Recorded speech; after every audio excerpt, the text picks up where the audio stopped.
డబ్బు పరంగా బాగా కలిసి రావాలంటే శనివారం ఆంజనేయ స్వామి టెంపుల్కి వెళ్ళి ఆంజనేయ స్వామికి తేనె సమర్పించండి.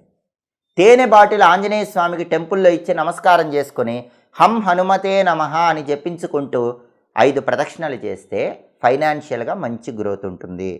అలాగే భయంకరమైనటువంటి శని దోషాలన్నీ పోవాలంటే శనివారం ఒక పరిహారం పాటించాలి. శని దోషాలు తొలగిపోయి మీ ఇన్కమ్ డబల్ అవ్వాలంటే శనివారం ఒక తెల్లటి వస్త్రం శనివారం రోజు ఒక నల్లటి వస్త్రం తీసుకోండి. దానిలో బియ్యం ఉంచి మూట కట్టండి. ఆ మూట నవగ్రహ ఆలయంలో శని విగ్రహం పాదాల దగ్గర ఉంచండి. మీరు ఏ టెంపుల్కి వెళ్ళినా నవగ్రహాలు ఉంటాయి. నవగ్రహాల్లో శని విగ్రహం దగ్గర బ్లాక్ క్లాత్లో బియ్యం మూట కట్టి ఆ మూట శని విగ్రహం పాదాల దగ్గర ఉంచి నమస్కారం చేసి శని విగ్రహం దగ్గర ఆవ నూనెతో దీపం పెట్టండి. అంటే మస్టర్డ్ ఆయిల్ ఆవ నూనెతో దీపం పెట్టి నవగ్రహాలకు ప్రదక్షిణలు చేసి